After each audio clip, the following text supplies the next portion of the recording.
kalau penegakan hukum ya jangan sampai hanya manajer, senior manajer. Kalau perlu kejar CEO-nya, korporasinya dan pemiliknya.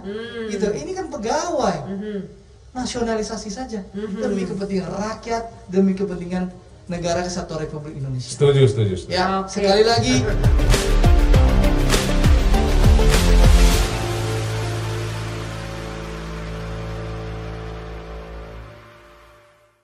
Berbagai kebijakan kan sudah diambil oleh pemerintah, mulai dari Permendak nomor 6 tahun 2022 DMO DPO, lalu lanjut Permendak 11 2022 dan juga Permenperin nomor 8 tahun 2022 soal HET minyak goreng curah 14.000 dan minyak goreng kemasan dengan harga pasar. Tapi kan tidak efektif juga. Nah, akhirnya pemerintah mengeluarkan Permendak nomor 22 dan kami di Komisi 6 sangat mendukung langkah Presiden Jokowi ini. Nah, karena apa? Ini harus memberikan efek jerah dan shock terapi kepada oligarki. Intinya gini, Silvi, jangan sampai negara kalah oleh oligarki. Negara harus hadir dengan kepentingan rakyat. Dan kami mendukung langkah penuh Presiden. Jadi baru diumumkan tanggal 22, padahal kebijakannya belum berlaku. Besoknya harga TBS langsung anjlok. Ya, boleh saya tambahin.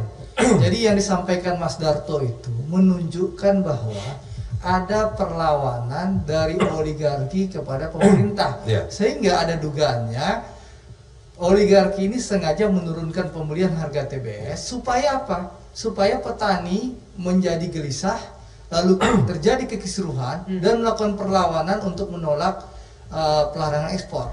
Supaya bisa mengakses harga minyak goreng murah, tapi di sisi lain ternyata ada yang dikorbankan, yaitu petani. Nah, ini yang logikanya harus dibalik. Lagi. Logikanya dibalik. Jadi gini, Permendak nomor 22 tahun 2022 ini kan keluar larangan sementara. Seharusnya kalau pengusaha ingin larangan ekspor ini dicabut, mereka harus berlomba-lomba untuk segera memasok ke masyarakat sehingga larangan ekspor dicabut. Cepat dicabut. Itu cara logikanya. Nah, jadi memang sekali lagi ya, ini publik harus tahu. Perusahaan pabrik CPO itu punya tangki untuk menyimpan hasil produksi itu sampai 2 minggu. Lalu minyak goreng itu, nanti luruskan saya kalau salah, itu 4 minggu. Jadi nggak masuk akal sebenarnya harga TBS itu turun kemarin. Apalagi ekspor masih jalan.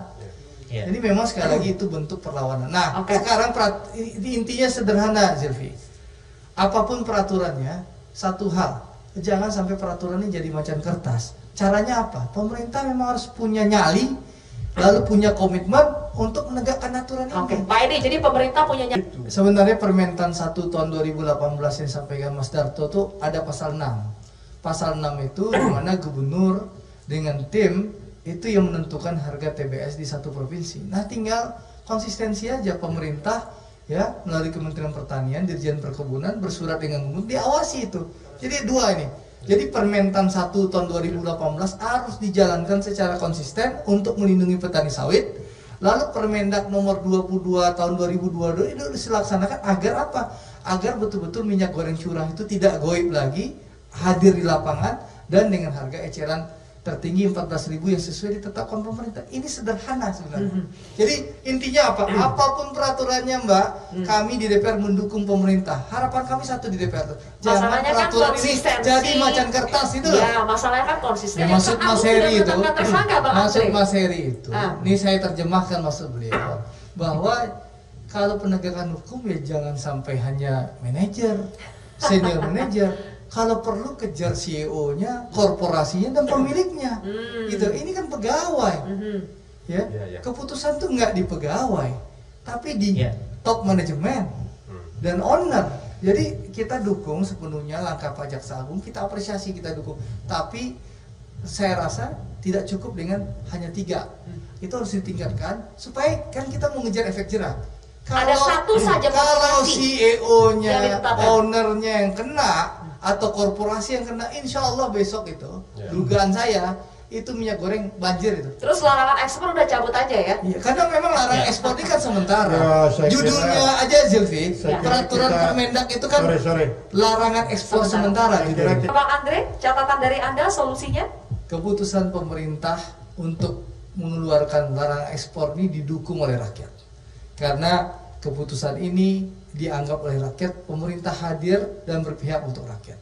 Dukungannya begitu besar terhadap Presiden dengan Permendak nomor 22 tahun 2022. Tinggal bagaimana pemerintah memastikan Permendak nomor 22 ini tidak menjadi macan kertas. Ya, implementasinya harus bisa dilaksanakan. Ya, ini dibutuhkan ketegasan pemerintah. Berani nggak, mampu nggak pemerintah melaksanakan keputusan ini melawan oligarki-oligarki. Dukungan politik pasti didapatkan pemerintah. Rakyat mendukung, DPR ada di belakang pemerintah. Nah, tapi memang kalau seandainya akhirnya oligarki ini tidak bisa diatur, negara masih punya aji pamungkas. Apa itu namanya? Undang-Undang Dasar 1945 pasal 33. Ya, nasionalisasi saja demi kepentingan rakyat, demi kepentingan negara Kesatuan Republik Indonesia. Setuju. Ya, sekali lagi negara harus hadir dan keputusan Presiden Jokowi itu membuktikan bahwa negara hadir untuk rakyat.